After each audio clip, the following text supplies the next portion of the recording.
సమ్మె చేయిస్తున్న కార్తీక్ని అరెస్టు చేయించిన జోష్న చెంప పగలగొట్టి కార్తీక్కి క్షమాపణ చెప్పించిన దీప. ఇంతకు ఏం జరిగింది? అసలు సమ్మె చేయించడం ఏంటి కార్తీక్? మరి కార్తీక్ని జోష్న అరెస్టు చేయించడం ఏంటి? ఇదంతా కూడా వీడియోలో చూసి తెలుసుకునేద్దాం. కార్తీక దీపం ఇది నవ వసంతం. అప్కమింగ్ ఎపిసోడ్స్లో ఏం జరగబోతుందో ముందుగా తెలుసుకోవాలి అనుకుంటే వీడియోని లైక్ చేయండి, ఛానల్ని సబ్స్క్రైబ్ చేసుకోండి, పక్కనే ఉన్న బెల్ సింబల్లో ఆల్ పై క్లిక్ చేయండి. ఎలా చేయడం వల్ల అందరికంటే ముందుగా చూడవచ్చు. మొత్తం మీరు చూసుకున్నట్లయితే ఎంప్లాయీస్ అందరూ వచ్చి కార్తీక్ని బ్రతిమాలేసరికి కార్తీక్ కాస్త తేల్చుకుంటాను అంటూ మరుసటి రోజు ఉదయాన్నే శివన్నారాయణ ఇంటికి వెళ్ళడం జరుగుతుంది. శివన్నారాయణ గారు అంటూ పిలిచేసరికి నువ్వెవడరా నా ఇంటికి వచ్చి నన్ను పేరు పెట్టి పిలుస్తున్నావు అంటూ మాట్లాడేసరికి ఇంకా ఎంప్లాయీస్ గురించి అనగానే నా కంపెనీ గురించి నా ఎంప్లాయీస్ గురించి నీకేంట్రా సంబంధం, నీకేం సంబంధం ఉంది, నోరు మూసుకుని వెళ్ళి అనగానే నీ మనవరాలు అనగానే నా మనవరాలు ఏం చేసినా నాకు సంబంధించే చేస్తుంది. నా మనవరాలు ఒకటి నేనొకటి కాదు, ఇద్దరం ఒకటే, మా ఇద్దరం మాట ఒకటే అని చెప్పనేసరికి అంతేనా మీ ఫైనల్ నిర్ణయం అని చెప్పాను. కానీ అంతే, ఏం చేస్తావరా, అయినా నీకేం సంబంధం, ఎవడవరా నువ్వు అంటూ శివన్నారాయణ కార్తీక్ని మాట్లాడేసరికి కార్తీక్ కాస్త చూస్తాను ఏం చేయాలో చేస్తానంటూ కార్తీక్ వెళ్ళిపోతాడు. జోష్న బావేం చేస్తాడు అనుకుంటూనే సరే తాతయ్య నేను ఆఫీస్కి వెళ్తాను అని చెప్పి ఆఫీస్కి బయలుదేరుతుంది. ఇంకిక్కడ కార్తీక్ కాస్త ఆ 50 ఇయర్స్ అబవ్ ఉన్న ఎంప్లాయీస్ అందరికీ ఫోన్ చేస్తాడు. మనం మీకు న్యాయం జరగాలి అంటే సమ్మె చేయాల్సిందే. నేను మా తాతయ్యతో మాట్లాడాను, ఎలాంటి యూజు లేదనగానే మీ ఇష్టం కార్తీక్ బాబు, మీరు మాకు తోడుగా ఉంటానంటే ఏం చేయడానికైనా సిద్ధమే అని చెప్పి ఎంప్లాయీస్ అంటారు. ఇంకా కంపెనీ ముందే టెంట్ వేసి నిరాహార దీక్ష చేసి సమ్మె చేయడం మొదలు పెడతారు. ఇంకా జోష్న ఆఫీస్కి బయలుదేరింది. నేరుగా ఆఫీస్కి వెళ్లకుండా మధ్యదారిలో తన స్నేహితులు ఫోన్ చేసి ఏంటే సీఈఓ అయ్యావంట, చాలా రోజుల తర్వాత మాకు ఇన్ఫర్మేషన్ వచ్చింది, పార్టీ ఇవ్వవా ఏంటి అని చెప్పాను. కానీ సరే ఇప్పుడే వస్తున్నాను అని చెప్పి ఆఫీస్కి వెళ్ళడం మానేసి నేరుగా పార్టీ దగ్గరికి వెళ్ళిపోతుంది. ఆఫీస్ నుంచి ఎన్ని ఫోన్స్ వచ్చినా కానీ ఫోన్ లిఫ్ట్ చేయదు. ఫోన్ సైలెంట్లో పెట్టవే అనేసరికి ఫోన్ సైలెంట్లో పెట్టేస్తుంది. ఎందుకు చేస్తాడు, శాలరీస్ కోసం చేసుంటాడు అనుకుని పక్కన పెట్టేస్తుంది. ఇంకా ఎలాగా జోష్న ఫోన్ లిఫ్ట్ చేయడం లేదు. ఈ ప్రాబ్లం ఎవరికి చెప్పాలి, ఇక్కడ ఈ సమ్మె చేస్తున్నారన్న విషయం ఎంప్లాయీస్ చేస్తున్నారన్న విషయం చెప్పాలి కదా అని దశరథకి ఫోన్ చేస్తాడు. ఫోన్ చేసేసరికి ఏంటి అని చెప్పాను. కానీ సార్ ఇక్కడ సమ్మె చేస్తున్నారు సార్, కార్తీక్ గారే దగ్గరుండి చేపిస్తున్నారు అనగాని కార్తీక్ దగ్గరుండి సమ్మె చేయించడం ఏంటి అని చెప్పాను. కానీ 50 ఇయర్స్ అబవ్ ఉన్న వాళ్ళందరినీ కానీ సీఈఓ గారు జాబ్లోంచి తీసేశారంట సార్, అందుకే వాళ్ళందరినీ కూర్చోబెట్టి కార్తీక్ గారే సమ్మె చేయిస్తున్నారనగాని అదే విషయం కాస్త ఫోన్ మాట్లాడుతూ ఉండగా శివన్నారాయణ వస్తాడు. ఏం జరిగింది అనగానే జరిగిన విషయం చెప్పేసరికి అదేంటి జోష్న ఆఫీస్కి వెళ్తున్నానని 1 అవర్ క్రితమే బయలుదేరింది కదా, అక్కడ సమ్మె జరుగుతుంటే మరి తను ఏం చేస్తుంది అనుకుంటూనే శివన్నారాయణ కాస్త ఫోన్ చేస్తాడు. ఫోన్ సైలెంట్లోనే ఉన్న శివన్నారాయణ చేసేసరికి ఫోన్ వంక చూడడంతో తాతయ్య చేస్తున్నారు అనుకుంటూనే అప్పటికే డ్రింక్ చేసి ఉంటుంది జోష్న. ఫోన్ లిఫ్ట్ చేస్తుంది.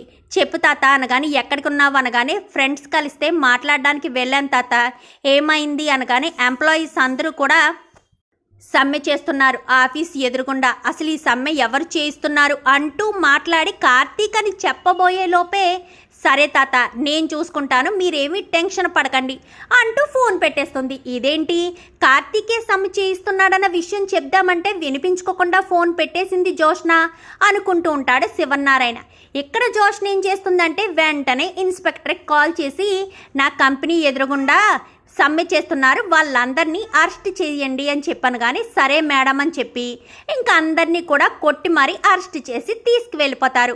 ఇంకా ఆ విషయం తెలిసిన జోష్న ఆఫీస్ దగ్గరికి వచ్చేసరికి మేడం అసలు వీళ్ళందరికీ సమ్మె చేయించింది ఎవరో తెలుసా, మీ బావ కార్తీక్ గారని చెప్పనేసరికి అదేంటి బావ వీళ్ళతో సమ్మె చేయిస్తున్నాడా, బావ ఉన్నాడన్న విషయం తెలియక నేను అరెస్టు చేయించానే, ఇప్పుడు ఏం చేయాలి అనుకుంటూనే ఏం మాట్లాడకుండా సైలెంట్గా ఇంటికి వెళ్ళిపోతుంది జోష్న.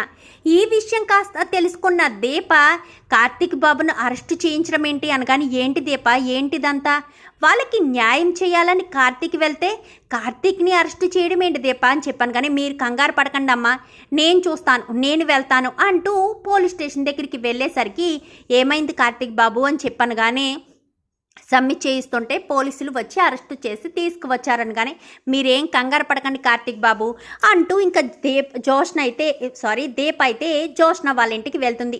జోష్నను అప్పుడే సుమిత్ర తిడుతూ ఉంటుంది. అసలు నువ్వు ఇదంతా ఎందుకు చేస్తున్నావు? ఆయన 50 years అబవ్ ఉన్న వాళ్ళందరినీ జాబ్లోంచి తీసేయడానికి నీకు హక్కు అధికారం ఎవరిచ్చారు? నీకు ఇష్టానుసారంగా తీసేయడమేనా? శాలరీస్ ఇవ్వలేకపోతే ఏదో రకంగా మేనేజ్ చేయాలి, అంతేగాని నీకు నచ్చినట్టు ఎంప్లాయీస్ని తీసేయడం ఏంటి? వాళ్ళు సమ్మె చేస్తుంటే అరెస్టు చేయించడం ఏంటి? అందులో కార్తీక్ ఉన్నాడన్న విషయం మర్చిపోయావా ఏంటి? అయితే ఉదయం కార్తీక్ ఇక్కడికి వచ్చింది ఆ విషయం చెప్పడానికే. మామయ్య గారు పూర్తిగా వినకుండానే కార్తీక్ని పంపించేశారు. అప్పుడే మామయ్య గారు వినుంటే ఇంత పెద్ద ప్రాబ్లం వచ్చేది కాదు కదా అంటూ సుమిత్ర జోష్నను తిడుతూ ఉంటుంది. ఈలోపు దీప వచ్చి జోష్న అంటూ గట్టిగా పిలవడంతో, ఏంటి దీప, ఎందుకు నా ఇంటికి వచ్చావని. కానీ ఒక్క నిమిషం మీరు ఆగుతారా అంటూ శివనారాయణ నోరే మూయిస్తుంది దీప.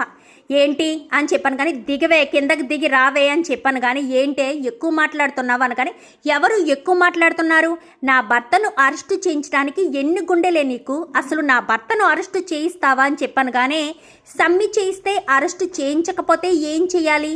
అయినా అక్కడ బాగున్నాడన్న విషయం నాకు తెలియదు అని చెప్పనేసరికి ఇప్పుడు తెలిసింది కదా, ఇప్పుడైనా రిలీజ్ చేయించాలి కదా అని చెప్పని. కానీ చేయించను. ఏం చేస్తావే? ఆయన నేను ముష్టి వేస్తే భర్త అయ్యాడు, అలాంటిది నా భర్త అంటూ ఓ తెగ రంకులేస్తూ మాట్లాడుతున్నావేంటి అంటూ జోష్న మాట్లాడేసరికి నీ భర్త ఏంటి అని చెప్పాను కానీ నువ్వు ముష్టి వేయడం ఏంటి అని చెప్పనేసరికి నేను కట్టించుకుందాం అనుకుని తీసుకొచ్చిన తాళిని నీ మెళ్ళో పడింది అంటే నేను వదిలేస్తేనే కదా నీ మెళ్ళో పడింది అనగానే నీ తలరాతను మార్చింది కాబట్టే నా తలరాత మారి ఆ దేవుడు నాకు దేవుడయ్యాడు. నీకే తలరాత బాగుండుంటే, నీకే రాసి పెట్టుంటే ఈ తాలే నీ మెడలో పడుండేది కదా.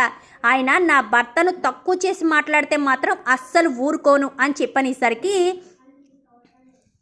ఇప్పుడు ఏంటి అని చెప్పాను కానీ ముందు ఫోన్ చేసి కార్తీక్ బాబుని అక్కడ అరెస్ట్ చేసిన వాళ్ళందరినీ కూడా రిలీజ్ చేయించాను కానీ చేయించును. ఏం చేస్తావే అని చెప్పనేసరికి చాచిపెట్టి చంప చెల్లుమనిపిస్తుంది.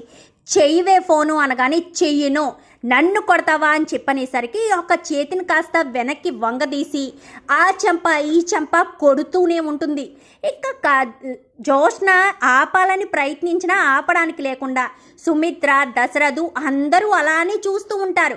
ఎవ్వరు కూడా అడ్డుకోవడానికి కూడా అవకాశం లేకుండా చేస్తాను అంటూ ఫోన్ చేసి అక్కడ కార్తీక్ అని ఉంటాడు అనేసరికి కార్తీక్ బాబునే కాదు అందరినీ రిలీజ్ చేయాలి.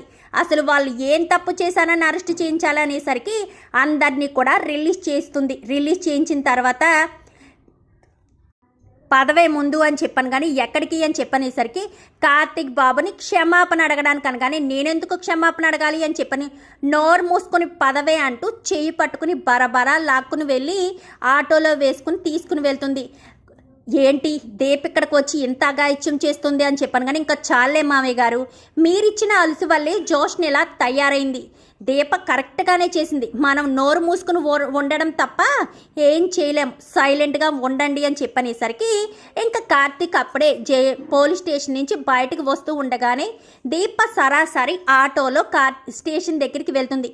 పదవే ముందు అని చెప్పి ఇంకా స్టేషన్ దగ్గరికి తీసుకువెళ్ళి కాళ్ళ మీద పడి క్షమాపణ అడుగు అని చెప్పనేసరికి అడగనను కానీ చెంప మీద మళ్ళీ కొట్టేసరికి అడుగుతాను అంటూ ఇంకా కాళ్ళ మీద పడి నన్ను క్షమించు బావా అని చెప్పనేసరికి వెళ్ళి నీ దిక్కున్న చోట చెప్పుకో, మళ్ళీ నా జోలికి వచ్చావనుకో నా గురించి నీకు తెలుసు కదా, మర్యాదగా ఉండదు. ఇంకొకసారి నా కార్తీక్ బాబు నా భర్త జోలికి వస్తే చీరేస్తాను అంటూ దీప వార్నింగ్ ఇస్తుంది. ఒక్కసారిగా జోష్న షాక్ అయిపోతుంది. ఇంకా అట్నుంచటే జోష్న 2 చెంపలు పట్టుకుని వెళ్ళిపోతుంది. ఇంకా కార్తీక్ని అదే ఆటోలో తీసుకుని దీప ఇంటికి వెళ్ళిపోతుంది. చూద్దాం మరి రాబోయే ఎపిసోడ్స్లో ఇలాగే జోష్నకు దిమ్మ తిరిగేలా దీప వార్నింగ్తో పాటు షాక్ ఇవ్వాలని మీరు కూడా కోరుకుంటే వీడియో నచ్చితే లైక్ చేయండి, ఛానల్ని సబ్స్క్రైబ్ చేసుకోండి, పక్కనే ఉన్న బెల్ సింబల్లో ఆల్ పై క్లిక్ చేయండి. ఎలా చేయడం వల్ల అందరికంటే ముందుగా చూడవచ్చు.